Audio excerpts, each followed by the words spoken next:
Le château de Hunaudet vous dit peut-être quelque chose, vous l'avez vu tout à l'heure dans le sommaire. Et notre guide Jean-Sébastien Petit-Demange vous y mène dans un instant. Tu déambules où aujourd'hui, Jean-Seb ?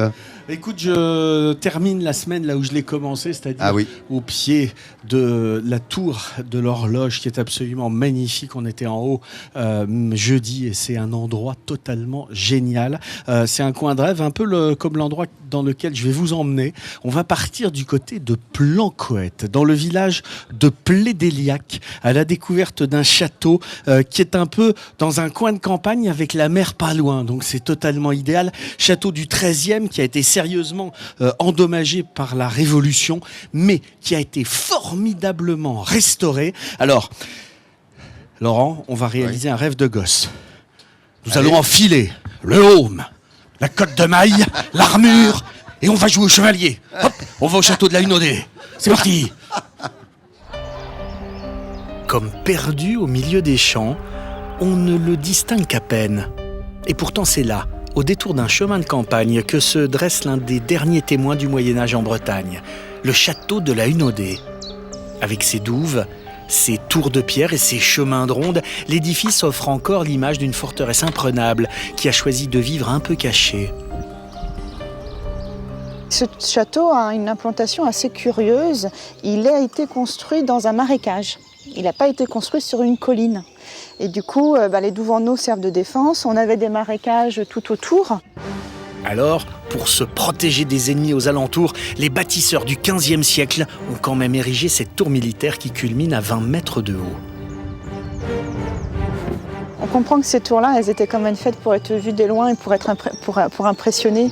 Et on voit bien, on est impressionné par la hauteur qu'on a pris. On voit bien qu'on domine, tels les seigneurs de la Hunaudet, on domine un peu notre petit coin de secteur. Alors malgré ce système de défense, le château a été en partie démoli en 1341. Il a été incendié ensuite en 1793 pendant la période révolutionnaire. Une histoire tourmentée donc, et pourtant aujourd'hui le château de la Hunaudet est bel et bien toujours debout et à l'épreuve du temps. Et il a gardé ses mystères gravés dans la pierre, comme ici dans la tour de la Chapelle, le seul vestige aujourd'hui visible du premier château du XIIIe siècle. On voit bien, on est vraiment dans une architecture très, très sombre. Les autres tours du château sont beaucoup plus ouverts, confortables. Là, on est dans quelque chose de resserré. Quelque chose peut-être un peu plus aussi mystérieux. Il y a des fenêtres bouchées. Et derrière ces mystères, la tour, qui fut autrefois un donjon, collectionne son lot de légendes inquiétantes. L'une d'elles raconte que ce serait un moine enfermé ici qui aurait sculpté ces personnages bibliques autour de la porte et de la fenêtre, à l'endroit seul où la lumière pouvait passer. Autre tour, autre époque. Construite au XVe siècle, la tour seigneuriale laisse place à des appartements nettement plus lumineux. Cette salle confortable, plutôt réservée aux femmes, marque un tournant dans la destinée du château de la Hunaudet.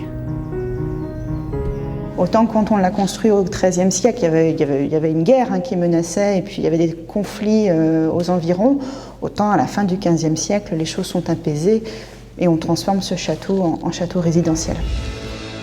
Si au début des années 2000, cette salle a pu être restaurée à l'identique de ce qu'elle était au Moyen-Âge, ailleurs dans le château, le mélange des époques est beaucoup plus radical. D'extérieur, la tour militaire a gardé son lustre d'antan.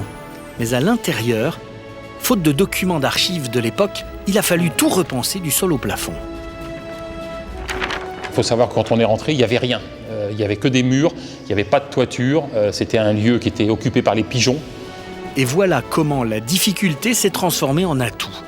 Après des mois d'études, de plans, de calculs, les ruines ont laissé la place à cet escalier flambant neuf, 18 mètres de haut, 20 tonnes de métal, 104 marches de bois, pour redécouvrir sous un autre angle la tour du XVe siècle. On voit très bien les garde-corps réalisés en grillage, ils sont également extrêmement transparents. On aurait pu avoir quelque chose de beaucoup plus opaque. Il fallait vraiment avoir le minimum d'acier pour avoir le maximum de lumière. Et ça se marie très bien parce que là, le contemporain, il est au service de l'histoire. Alors là, il est un peu plus fort dans cette tour-là, mais il vient jamais voler la vedette au château. Et là, je trouve que l'équilibre, il est parfait. Il est là, il a sa force, il a son identité, mais il dialogue parfaitement avec ce château. Véritable trait d'union entre le passé et le présent, cet escalier est à l'image du château. Un lieu vivant qui accueille chaque année 20 000 visiteurs et parmi eux, 7 000 enfants qui viennent ici vivre la vie des chevaliers et des princesses grâce à une formule magique. Aussi vite qu'une toupie, autant des chevaliers.